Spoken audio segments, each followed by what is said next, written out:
ओम अज्ञानतिमिरान्धस्य ज्ञानञ्जनशलाकया चक्षुरुन्मीलितं येन तस्मै श्रीगुरवे नमः।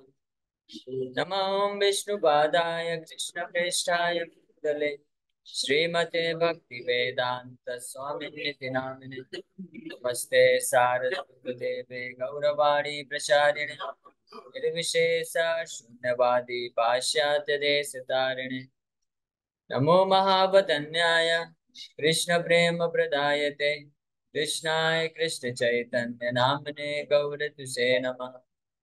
जय श्री कृष्ण चैतन्य प्रभु नित्यानंद श्री अद्वैत गदाधर शिवासादि गौर भक्त वृंद। हरे कृष्णा कृष्णा कृष्णा हरे हरे, हरे राम राम राम हरे हरे। हरे कृष्णा। आप सभी भक्तों का हार्दिक स्वागत है आज के श्रीमद् भगवद गीता के चर्चा में। आवाज आ रहा है मेरा? वहां तक सुन पा रहे हैं मुझे? तो आज हम लोग चर्चा करेंगे श्रीमद् भगवद गीता यथारूप, सेकंड चैप्टर, दूसरा अध्याय और श्लोक संख्या 34 पे कल चर्चा किया था। अकीर्तिम चापि भूतानि कथयिष्यन्ति ते अव्ययां संभावितस्य चा कीर्ति मरणादतिरिच्यते।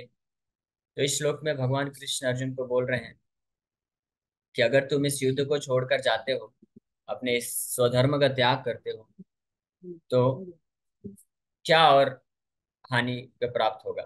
33 नंबर श्लोक यानी पिछले श्लोक में भगवान बोलते हैं, अतः चेत त्वम इमं धर्म्यम संग्रामम, ये जो धर्म युद्ध है इसको अगर ना करिष्यसि, इसका पालन अगर नहीं करते हैं, ततः स्वधर्मम हित्वा, अपने स्वधर्म को छोड़ने के कारण पापम अवाप्यसि, पाप को प्राप्त करोगे, पाप लगेगा।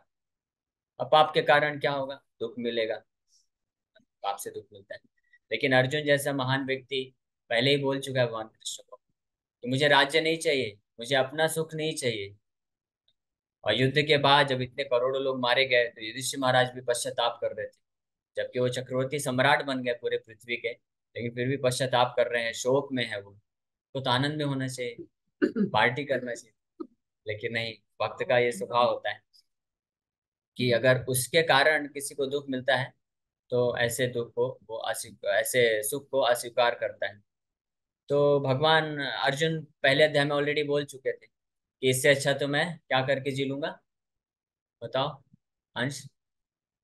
इससे अच्छा तो मैं भिक्षा मांग के जी लूंगा, भिखारी बन जाऊंगा। युद्ध करने से अच्छा है, अपने ही सगे संबंधियों को मारने से तो ज्यादा उचित है कि मैं जीवन यापन भीख मांग के कर लूंगा, मेरे को कोई टेंशन नहीं। भगवान जानते थे, इसलिए यहाँ पे भगवान 33 नंबर श्लोक में तो बताए कि स्वधर्मम हित्वा पापम अवाप्स्यसि, पाप को प्राप्त करोगे। लेकिन आप आगे बता रहे हैं कि केवल पाप ही नहीं मिलेगा अर्जुन, अकीर्तिम चापि भूतानि कथयिष्यन्ति ते अव्ययाम संभावितस्य चा कीर्ति मरणाद अतिरिच्यते, कि इसके अलावा तुमको अकीर्ति, अकीर्ति मतलब निंदा सुनना पड़ेगा।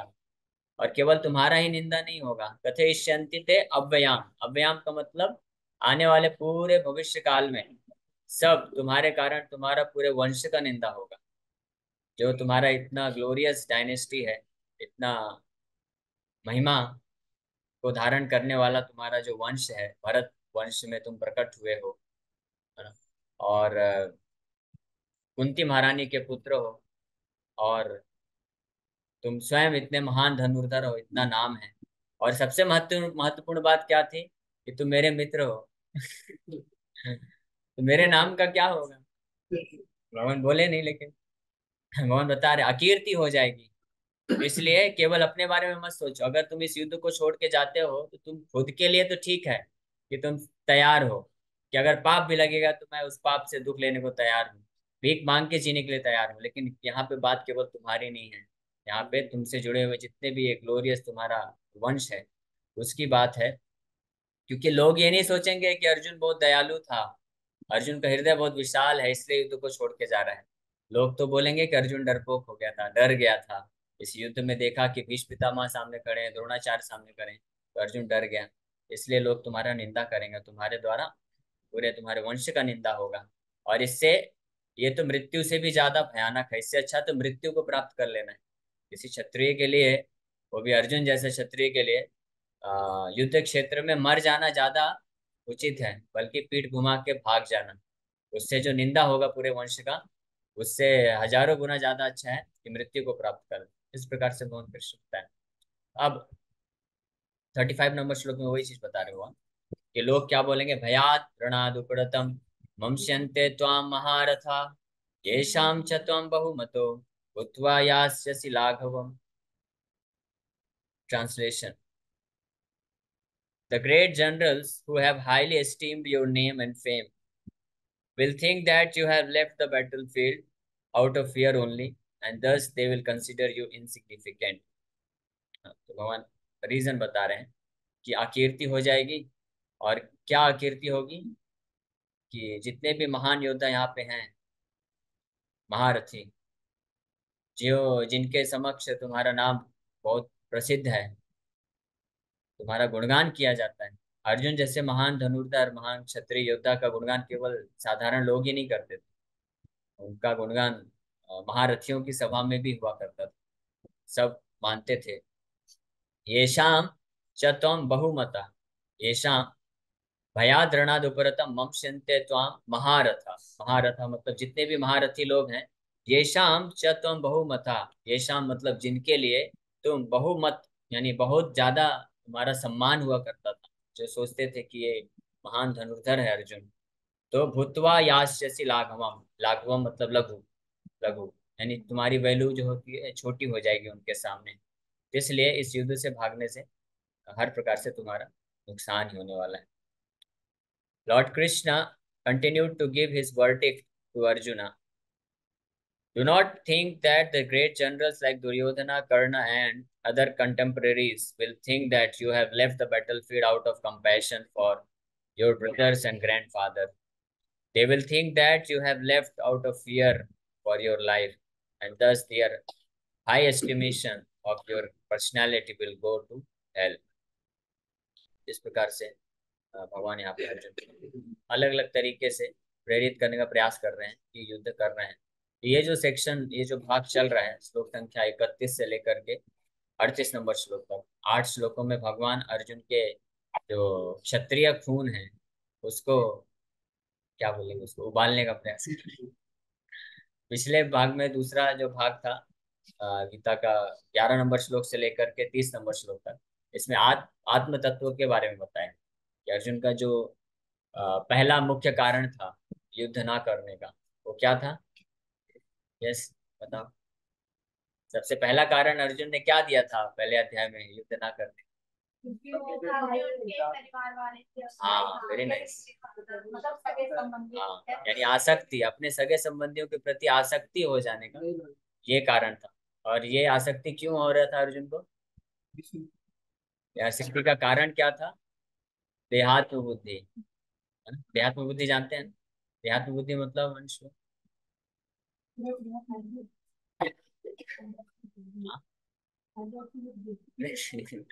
देहात्म बुद्धि का मतलब होता है देह प्लस आत्मा प्लस बुद्धि, यानी ऐसी बुद्धि, ऐसी विचारधारा जिसके कारण कोई व्यक्ति इस देह को ही आत्मा समझता है, यानी अपना मानता है। वो सोचता है कि मैं ये शरीर हूँ, ऐसा बुद्धि जो रखता है कि मैं ये शरीर हूँ, उसको देहात्म बुद्धि बोलते हैं। या सरल भाषा में पशु बुद्धि भी बोल सकते हैं। जो पशु है वो अपने आप को पशु समझता है, कुत्ता अपने आप को कुत्ता समझेगा। तो इसी प्रकार से अगर इंसान भी अपने आप को केवल इंसान समझेगा, इंसान है, संशय नहीं है, लेकिन केवल इंसान ही समझेगा, तो फिर वो देहात्म बुद्धि है। हम लोग कौन है? हम सब कौन है? आत्मा है ना? और ये शरीर क्या है? हमारा वस्त्र है, जिसको शरीर आत्मा ने धारण कर रखा है।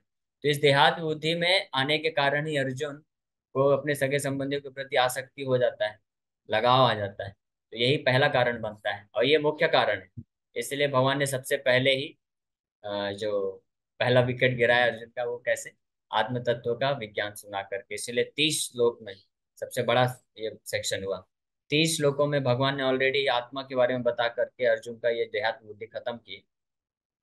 अब अर्जुन को क्षत्रिय धर्म का बताते हुए भी कि अगर अपने आप को, ये आत्मा के बारे में अगर ना भी विचार करे, एक क्षत्रिय समझते हुए भी, क्षत्रिय धर्म के अनुसार भी तुमको युद्ध करना चाहिए। अगर युद्ध नहीं करोगे तो पाप लगेगा, उसके लिए नरक जाना पड़ेगा, उसके उसके कारण लोग निंदा करेंगे, और जो लोग बहुत तुम्हारा महिमा गुणगान करते थे वो सब तुम्हारे बारे में अलग अलग बातें करेंगे। और नेक्स्ट श्लोक 36 नंबर श्लोक में भी उसी को आगे बढ़ाते हुए भगवान बोल रहे हैं, अवाच्यवादां शबहून् वदिष्यन्ति तवाहिता निन्दन्तस्तव सामर्थ्यं ततो दुःखतरं नु किम्। Your enemies will describe you in many unkind words and scorn your ability. What could be more painful for you? भगवान जानते हैं एक क्षत्रिय के लिए जो अपमान है उससे ज्यादा दुख और कुछ नहीं हो सकता है। अगर किसी क्षत्रिय को फिजिकली यानी शारीरिक रूप से कोई कष्ट दे तो उसको सहन कर सकता है, लेकिन अपमान को नहीं सहन कर सकता है। ब्राह्मण के साथ उल्टा है, ब्राह्मण जो है शारीरिक कष्ट को सहन नहीं कर सकता है, लेकिन कितना भी अपमान दे कुछ भी है वो सब सहन कर लेता है। इसलिए अर्जुन कौन है? क्षत्रिय है। तो भगवान जानते हैं कि कैसे क्या बोलना चाहिए। और ब्राह्मण को उपदेश देंगे तो कुछ और बोलेंगे, लेकिन अर्जुन क्षत्रिय तो जानते हैं कि तुम अवाच्य वादांश बहुन, बहुन मतलब बहुत सारे, अवाच्य अनकाइंड वर्ड्स, वादान फैब्रिकेटेड वर्ड्स प्रभुपाद जी लिख रहे हैं। इसका मतलब कि भले ही अर्जुन तुम्हारा उद्देश्य ये नहीं था कि तुम डर के जा रहे हो, लेकिन लोगों को क्या चाहिए इस संसार में? कोई एक छोटा सा चीज होगा, गलती होगा, तो उसका बहुत सारा अलग अलग चीज बना के निंदा करेंगे। ये संसार का नियम है। अवाच्य बादाम शकून, यहाँ पे भगवान बता रहे हैं कि हालांकि तुम्हारा उद्देश्य रहेगा कि तुम तो दया दिखा के युद्ध को छोड़ के जा रहे हो, लेकिन जो कर्ण है, दुर्योधन है, वो थोड़ी ना ऐसे समझने वाले हैं। वो तो यही समझेंगे कि अर्जुन डर के भाग गया। इसलिए ये जो ये जो दुख देगा इसको तुम सहन नहीं कर पाओगे, स्पेशली जो क्षत्रिय है ना। जैसे किसी ने कुछ गलती किया और फिर उसको अगर कोई पॉइंट आउट करता है, उस दोष को बताता है, तो भी वो दुख देता है कि ठीक है भाई गलती हो गई, अब बार बार क्यों बता रहे हो, पूरे दुनिया में ढिंडोरा क्यों पीट रहे हो, गल फिर भी दुख देता है। लेकिन अगर किसी ने गलती नहीं किया है, उसका उद्देश्य अच्छा था, उसने सही किया, लेकिन उसने जो कार्य किया उसको गलत तरीके से अगर कोई बोलेगा तो फिर वो ज्यादा दुख देगा। इसलिए भगवान बता रहे हैं अवाच वादाम शबहु वदिष्यन्ति तवाहिता, वो बोलेंगे तब अहिता। अहिता मतलब शत्रु, जो हित चाहते हैं वो मित्र होते हैं, अहिता मतलब जो शत्रु होते हैं। निंदन्तस तव सामर्थ्यम, तुम्हारी जो समर्था है, समर्थ है, एबिलिटी यानी योग्यता है, उसके बारे में निंदा करेंगे। और तथा दुख तरम दुखिम, और इससे ज्यादा बड़ा दुख और क्या हो सकता है तुम्हारे लिए। तो इस प्रकार से भगवान बता रहे हैं। Lord Krishna was astonished in the beginning at Arjuna's uncalled for plea for compassion, and he described his compassion as befitting the non-Aryans. Now, in so many words, he has proved his statements against Arjuna's so-called compassion. इस दूसरे अध्याय के शुरुआत में भगवान कृष्ण अर्जुन को जब डांटते हैं तो वहां पे बताते हैं कुतस्त्वा कस्मलम इदम विस्मय समुपस्थितम अनार्य जुष्टम अस्वर्गम अकीर्ति करम अर्जुन। तो भगवान पहले ही बोल चुके हैं, लेकिन उसके उत्तर में अर्जुन ने दो और कारण दे दिए थे कि युद्ध फिर भी नहीं करूंगा। तो भगवान विचार कर रहे हैं, उसी श्लोक को भगवान यहाँ पे अब और विस्तार करके समझा रहे हैं 10 8 10 श्लोकों में। तो वहां पे जो बोले थे कुछ, ये कश्मल है, कश्मल मतलब मल है, गंदगी है। तुम्हारे मन में अगर ये विचार आ रहा है कि युद्ध नहीं करना है, तो ये क्या है? गंदगी है। और इसके कारण क्या होगा? अनार्य जुष्टम अस्वर्गम। अस्वर्गम मतलब स्वर्ग प्राप्त नहीं होगा, यानी नरक प्राप्त होगा, यानी पाप लगेगा। और अकीर्ति कर्म अर्जुना, ये दूसरे अध्याय के दूसरे या तीसरे श्लोक में ऑलरेडी भगवान बोल चुके थे कि इसके कारण तुमको अकीर्ति मिलेगी, इनफेम, निंदा तुम्हारा हो जाएगा। लेकिन उस वक्त अर्जुन एक श्लोक में नहीं समझ पाए, इसलिए भगवान को वापस से रिपीट करना पड़ रहा है। तो भगवान ने भगवद गीता कई बार रिपीट किया है। अभी ये दूसरा अध्याय हो जाएगा तो इसको भी अर्जुन नहीं समझ पाएंगे, फिर तीसरे अध्याय में फिर से प्रश्न पूछेंगे, तो फिर भगवान पूरा भगवद गीता और विस्तार से रिपीट करेंगे, एक्सपैंड करेंगे, विस्तार करते जाएंगे। और आखिरी में जाके भगवान कृष्ण फिर से बोलते भी हैं कि अर्जुन समझ में आया तुमको? नहीं आया हो तो मैं फिर से वापस गीता सुना सकता हूँ पूरा। तो अर्जुन बोला नहीं नहीं, आप समझ गया। फाइनल जब अर्जुन बोल दिया, नष्ट मोह स्मृतिर्लब्धा त्वत्प्रसादान् मया अच्युता स्थितोऽस्मि गता संदेहा करिष्ये वचनम तव। अब आप जो बोलेंगे वो मैं करूंगा। तो ये टेस्ट है, लिटमस पेपर टेस्ट है। हमको गीता समझ में आया कि नहीं आया, ये जो श्लोक, कि अगर गीता समझ में आया तो क्या क्या भाव होना चाहिए, चेतना होना चाहिए। इसको गीता समझ में आ गया है, क्या चेतना होना चाहिए? करिष्ये वचनम तवा, समझ पा रहे हैं ना? करिष्ये वचनम तवा श्लोक सुने हैं? करिष्य मतलब करूंगा, वचनम मतलब आपके आदेश, आपका आज्ञा, तव मतलब आप, कि आपका जो आदेश होगा अब मैं वो करूंगा। अगर गीता को पढ़ने के बाद कोई इस अ, निष्कर्ष पे पहुंच जाता है कि भगवान ने अब जो आदेश दिया है वो मैं पालन करूँ 100%, उसमें कोई मिलावट किए बिना, अपना कुछ जोड़े बिना और भगवान का कुछ हटाए बिना, शुद्ध रूप यथा रूप। इसलिए प्रभुपाद जी गीता क्या लिखे? भगवत गीता यथा रूप। तो प्रभुपाद जी ने करिष्य वचनम तवा किया, कि भगवान ने जैसे आदेश दिया कि कैसे प्रचार करना चाहिए, गीता का व्याख्या कैसे करना चाहिए, प्रचार करना चाहिए। भगवान क्या बोले? मद भक्तेषु अभिधाष्यते भक्ति माम पराम कृत्वा न च तस्मात् मनुष्येषु कश्चित में प्रिय प्रीतमा। कि जो मेरे भक्तों को ये भगवत गीता बताता है, भक्तों को बताता है मतलब भगवान की भक्ति के बारे में बताता है, शुद्ध भक्ति के बारे में जो बताता है। ये नहीं बोलता है कि कृष्ण निराकार है या कृष्ण का नाम जप नहीं करना चाहिए, क्योंकि भगवान का आदेश है गीता में।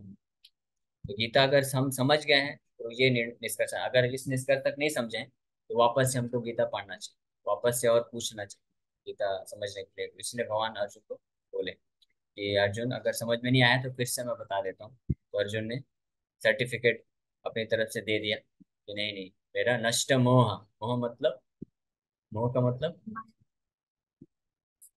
मोह का मतलब हाँ सही है, माया है, लेकिन वो माया क्या है?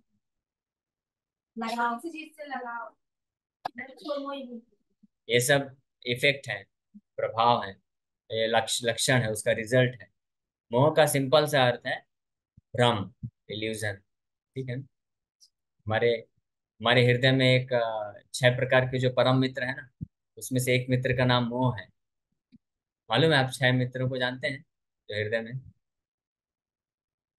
आप बताओ पूरा। लोभ, मोह, मद, मात्सर्य है। ये 6 मित्रों के बारे में पूरा इनका नाम, एड्रेस, इनका परिचय सब पता रहना चाहिए, ये क्या क्या है। तभी तो इनसे दोस्ती हम अच्छे से बढ़ा सकते हैं ना। यस, दोस्ती बढ़ाना है। ये हमारे 6 परम मित्र नहीं है, परम शत्रु हैं। समझ रहे हैं? जिनको हम मित्र मान के बैठे हैं।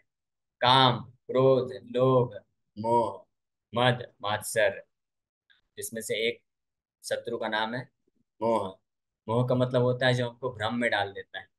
और सबसे बड़ा मोह क्या है, सबसे बड़ा भ्रम क्या है?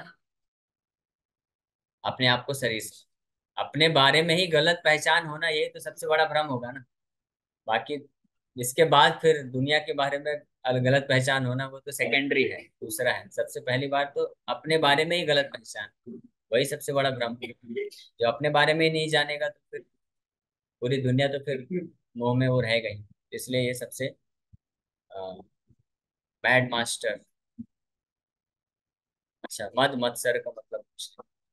मद का मतलब होता है पागलपन, और मत्सरता का मतलब होता है ईर्ष्या। ईर्ष्या द्वेष जो होता है वो मत्सरता कहलाता है। और मद का मतलब होता है पागलपन। इसीलिए शराब का एक नाम है मद, क्योंकि वो पीने के बाद व्यक्ति क्या हो जाता है? पागल ही हो जाता है, बुद्धि उसकी खो जाती है, भ्रष्ट हो जाती है। इसलिए उस शराब को मद भी बोला जाता है। तो मद का मतलब होता है पागल। तो इस प्रकार से मोह, अर्जुन बोल रहे हैं कि गीता समझ गए तो मेरा नष्ट मोह है, मेरा मोह नष्ट नष्ट हो गया है। और कैसे नष्ट हुआ है? अपने बलबूते नहीं, तत्प्रसादान। तत् मतलब आपके, प्रसाद मतलब आपकी कृपा से। वो कृपा क्या है, क्या प्रसाद दिए थे भगवान? रसगुल्ला, रसमलाई, रबड़ी। हाँ, गीता का, भगवत गीता रूपी प्रसाद दिए थे। जनरली प्रसाद मतलब लोग यही समझते हैं, हाँ महाप्रसाद मिल गया, लेकिन असली महाप्रसाद क्या है? असली महाप्रसाद भगवत गीता है। प्रसाद का मतलब क्या होता है? भगवान जो खा के देते हैं उच्चिष्ट, भगवान का जूठा। तो भगवत गीता भगवान के मुख से ही निकला है, और ये हमारे मन के लिए और बुद्धि के लिए और आत्मा के लिए, तीनों के लिए महाप्रसाद। जो हम महाप्रसाद खाते हैं, बोला है ना, महाप्रसाद, वो जो महाप्रसाद खाते हैं, अच्छा हाँ, ये भी है। ये महाप्रसाद जो है वो शरीर के लिए है, लेकिन वो भी हृदय के लिए भी होता है, आध्यात्मिक है, उसमें कोई संशय नहीं है। लेकिन भगवत गीता जो है वो असली में महाप्रसाद है। तो अर्जुन बोल रहे हैं, तत्प्रसादान मया अच्युता, मेरा नष्ट हो गया है मोह, हे अच्युत आपकी कृपा से। और स्थितो अस्मि, स्थितो अस्मि मतलब मैं अपने स्वाभाविक वास्तविक स्थिति में स्थित हो चुका हूँ। स्थितो अस्मि मतलब कि मैं अब ये शरीर नहीं हूँ, मैं जानता हूँ हमारा वास्तविक स्थिति क्या है। हमारा असली प्रोफाइल क्या है? प्रोफाइल जानते हैं ना, कंपनी में जो लोग काम करते हैं उनका प्रोफाइल होता है, डेजिग्नेशन। कोई मैनेजर है, कोई वर्कर, कोई सीईओ होता है, अलग अलग ऐसे प्रोफाइल होता है। तो ये सब कैसे प्रोफाइल है? ये सब मोह वाले प्रोफाइल, भ्रम वाले प्रोफाइल। असली प्रोफाइल हमारा क्या है? जीवेर स्वरूप है कृष्ण रे नित्य दास, भगवान के नित्य अंश है, दास है। वो हमारा असली प्रोफाइल है। तो अर्जुन इस प्रोफाइल को जान गया कि मैं ये हूँ। स्थितो अस्मि गतः संदेह, संदेह मतलब संशय, तो गता मतलब चला गया, सारा संदेह चला गया है, और इसीलिए मैं करिष्ये वचनम तव, आप जो बोलेंगे अब मैं वो करने के लिए तैयार हूँ। तो इसको बोलते हैं कि भगवद गीता समझ गया। और भगवान ने क्या बोला है, क्या आदेश दिया है गीता में? यस, हाँ।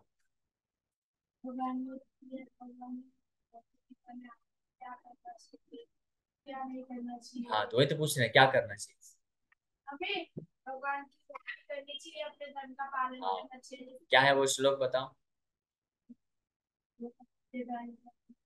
वो तो भगवान का धर्म, भगवान ने अपना किया। हमारा धर्म क्या है? हमारा कर्तव्य है, धर्म मतलब कर्तव्य, ठीक है, ध्यान रखना। वो श्लोक क्या है? ठीक है, याद कर लीजिएगा, लिख लो। 9वें अध्याय का 34वां श्लोक है, 9.34। और फिर 18वें अध्याय में फिर ये श्लोक रिपीट करते हैं, 64 65 66 के आसपास, सर्वधर्मान परित्यज्य के 2 श्लोक पहले फिर से रिपीट करते हैं। ये श्लोक बहुत फेमस श्लोक है, और ये पूरे भगवत गीता का इसेंस है, सार है। वो है, मन मना भव मद भक्तो मद्याजी माम नमस्कुरु मामेव सत्यम ते प्रतिजानो प्रियोसी में। मन मना मतलब कि सदैव मेरा चिंतन करो, या सदैव मेरा नाम जप। चिंतन कैसे होगा? नाम जप करके ही होगा। भगवान जब मन मना बोल दिए, उसके बाद गए, तो पीछे पलट के देखे कौन लोग चिंतन कर रहे हैं। कुछ लोग बैठे भी थे ऐसे, कौन सोचा अच्छा चिंतन कर रहे हैं, चलो देखते हैं किस भाव से चिंतन कर रहे हैं। तो जब अंदर जाके घुसे हृदय में, तो भाव तो दूर की बात है, चिंतन ही नहीं हो रहा है, किसी और ही चीज का चिंतन हो रहा है। बैठे तो है ऐसे, लेकिन चिंतन हो रहा है धंधे का, समाज का, अपना परिवार वालों का, ये सब चिंतन हो रहा है। भगवान बोले हो गड़बड़ हो गया, अब इनको बताना पड़ेगा मन मना करना कैसे है, चिंतन कैसे करना है। इसलिए भगवान फिर से वापस आए। वो भगवान कौन है? भगवान वापस आए, हाँ चैतन्य महाप्रभु। इसलिए भगवान कृष्ण को वापस आना पड़ा, क्योंकि हम लोग कौन से क्लास के स्टूडेंट हैं? हम लोग फर्स्ट क्लास के स्टूडेंट नहीं है, सेकंड क्लास में नहीं है, थर्ड क्लास में नहीं, फोर्थ क्लास स्टूडेंट है। इसलिए भगवान शिक्षा देने के बाद वापस से आना पड़ा, उसी शिक्षा को वापस से सिखाने के लिए। नर्सरी से नीचे एक माता जी लेकर, हम लोग नर्सरी से भी नीचे हैं। सही बात है। भगवान को इसलिए वापस आना, तो मन मना हमेशा सदैव मेरा चिंतन करो। और वो चैतन्य महाप्रभु सिखाए कैसे, कीर्तनीय सदा हरि के रूप में, हरे कृष्णा कृष्णा कृष्णा हरे हरे, हरे राम राम राम हरे हरे। जब कोई इस हरे कृष्ण महामंत्र का जप करता है, भगवान का दिव्य नाम लेता है, तो बड़ी आसानी से भगवान का चिंतन हो जाता है। लेकिन हम लोग फोर्थ क्लास भी नहीं, मतलब मैं अपनी बात कर रहा हूँ, मैं फोर्थ क्लास भी नहीं, हम फिफ्थ और सिक्स क्लास है, क्योंकि हरे कृष्णा जप करते करते भी क्या हो जाता है, हम सदैव नहीं ध्यान पूर्वक जप नहीं कर पाते हैं, मन इधर उधर भटकता है, जाता रहता है। तो प्रभुपाद जी से एक बार भक्त पूछे कि हरे कृष्णा जप करते हुए भी चिंतन नहीं होता अच्छे से, मन भटकता रहता है, कभी धंधे में जाता है, कभी इधर जाता है उधर जाता है, पैसा कमाना है, ये करना है वो करना है, तो स्वाभाविक है जाता है। तो प्रभुपाद जी बोले सबसे सरल उपाय है। क्या है उपाय बताओ, आपको मालूम है? बताया था एक बार। मन अगर भटक रहा है तो उसको खींच के लाना है तो क्या करना पड़ेगा? जैसे आप जब भटकते रहते हो तो आपकी मम्मी आपको कैसे रास्ते पे लाती है? जोर से चिल्लाती है ना, बोलती है ना, सूरज, अंश। हाँ, चैंटिंग जोर जोर से करना। हाँ, वेरी नाइस, समझ गए कि उनको एक्सपीरियंस है ना। जो माँ बाप है उनको एक्सपीरियंस है, इसलिए वो समझ जाएंगे जल्दी कि जब बच्चे भटकते हैं तो जोर से आवाज लगाते हैं ना, तो फोकस फिर कर सकते हैं। तो उसी प्रकार से मन भटकेगा इधर उधर बहुत, भगवान पे फोकस नहीं कर पाएगा, तो जोर से बोलेगा हरे कृष्णा हरे कृष्णा कृष्णा कृष्णा हरे हरे, हरे राम हरे राम राम हरे। तो मन को बलपूर्वक, फोर्सफुली, जो मन है उसको खींच के ले आएगा हरे कृष्णा मंत्र। इसलिए हम लोग जब हरे कृष्णा जप करते हैं तो बीच बीच में हरे कृष्ण हरे कृष्ण।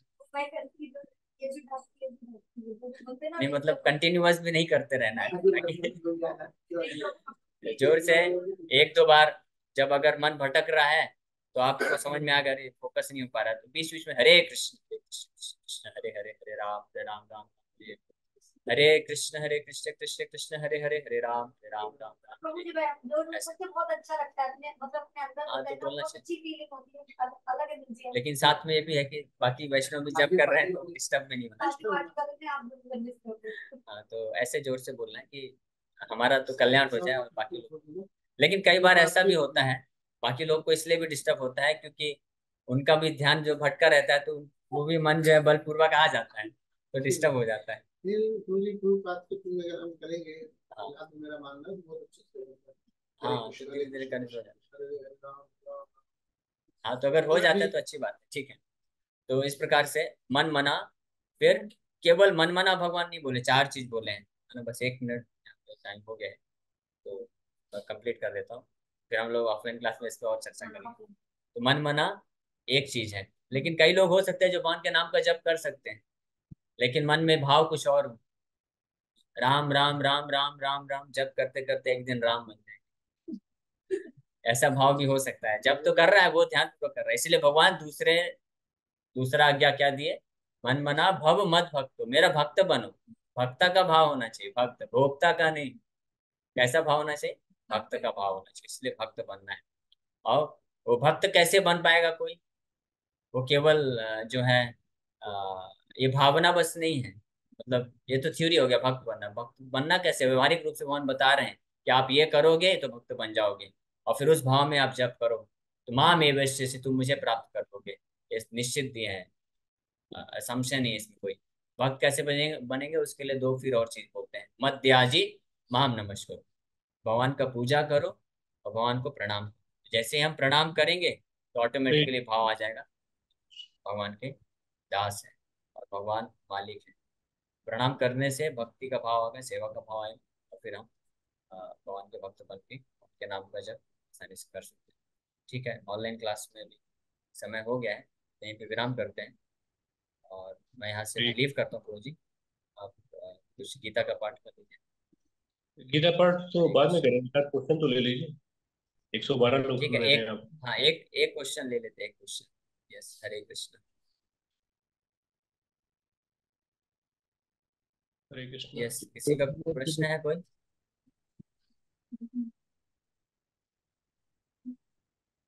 किसी का कोई प्रश्न नहीं है? नष्ट मोह स्मृति लब्धा हो गया सब। ठीक है, इसका अगर ये हो गया तो इसका मतलब करिष्य वचनम तवा, मतलब भगवान जो बोले हैं आदेश दिए उसका पालन करेंगे सब। ठीक है, अंकिता माता जी प्रश्न पूछ रहे हैं। यस माता जी।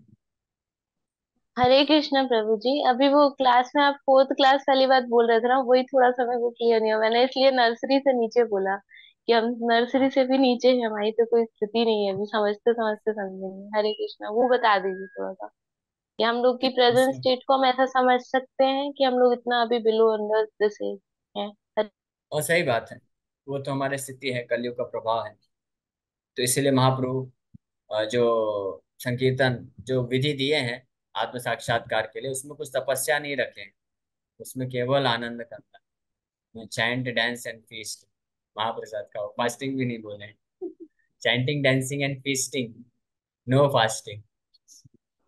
इसलिए एक भक्त बोले चातुर्मास्य करने के लिए, प्रभुपाद जी बोले आप मंगला आरती आ जाओ समय पे, 4 नियम पालन कर लो, 16 माला जप कर लो, यही सबसे बड़ी तपस्या है, अलग से चातुर्मास्य नहीं करने का आवश्यकता है। ओके, जयशन खान, आप अनम्यूट करिए, आपका प्रश्न पूछ सकते हैं। सुन पा रहे हैं? पता नहीं अनम्यूट नहीं कर पाते। प्रभु जी मेरा तो एक आप प्रश्न था, चैट बेशक में, भगवान। हाँ चैट में लिख के आप भेज दीजिए। जयशन खान, आप अगर सुन पा रहे हैं तो चैट में लिख के भेज दीजिए। यस योगेश, तब तक आप पूछ लीजिए। हरे कृष्ण प्रभु जी। प्रभु जी जैसे अभी आप बात कर रहे थे कि हम चैंटिंग कर रहे हैं हरे कृष्ण मंत्र, तो डिस्टरबेंस आते हैं, बहुत सारे भौतिक विचार आते हैं मन में, बिजनेस वगैरह। तो हम ऐसे काम करें नॉर्मल, तो उसमें भगवान का मन को डिस्टरबेंस की तरह आने के लिए क्या करना पड़ेगा? अच्छा, नॉर्मल काम भी कर रहे हैं तो आपको जब भी ऐसा है कि आपका मतलब मन भगवान की तरफ लगाना है तो जैसे नाम जप चैटिंग करिए। करते वक्त बाकी बाकी विचार आके डिस्टर्ब करते हैं, वैसे बाकी काम करते वक्त भगवान का विचार आना चाहिए, ऐसा बार बार बार बार, उसके लिए क्या करना पड़ेगा प्रभु? तो उसके लिए चैतन्य महाप्रभु बोले कीर्तनीय सदा हरि, हमेशा भगवान के नाम का जप करना चाहिए। तो वो अभ्यास करने से होगा, आप अभ्यास करेंगे धीरे धीरे आप कर सकते हैं। ठीक है। ओके ओके, प्रभु जी, Hare Krishna. Thank you very much. Hare Krishna Hare Krishna Krishna Krishna Hare Hare Ram Hare Ram Ram Ram Hare Hare. Good news है प्रभु जी, जस्ट एक मिनट में, कि प्रभु जी 112 लोग आए हैं क्लास में। और आजकल मैं कह सकता हूँ कि रीवा से चारों क्लास मिला करके कि करीब करीब 100 के करीब डिवोटी चारों क्लास मिला के आते होंगे। तो जिस रीवा को हम लोगों ने, मतलब आपने, हमने हम लोगों ने वहाँ जन्म लिया, पढ़ा लिखा और सब कुछ किया, मतलब माता पिता है वहाँ पे, सब रिलेटिव है, तो 100 से ज्यादा भक्त, सॉरी सॉरी, 100 के करीब करीब नहीं भक्त जी, आते हैं। ये बहुत बड़ी बात है अपने आप में। 8-10। हरे कृष्णा। तो ये अपने आप में एक बहुत अच्छी बात है प्रभु जी। आज 112 वो भक्त आए सब हैं अभी। 112 में से करीब 50 से ज्यादा मुझे लगता है रीवा से होंगे, 50 से ज्यादा करीब मुझे लगता है कि आराम से। ये बड़ी अच्छी बात है। उसमें विनायक प्रभु हैं मेन लीडर, और बहुत सारे रीवा के लीडर हैं, फॉलोअर भी हैं, तो उनका बहुत बहुत धन्यवाद, आप सभी का बहुत बहुत धन्यवाद। हरे कृष्ण। ओके प्रभु जी, मैं लीव करता हूँ। Thank you. Hare Krishna. Hare Krishna.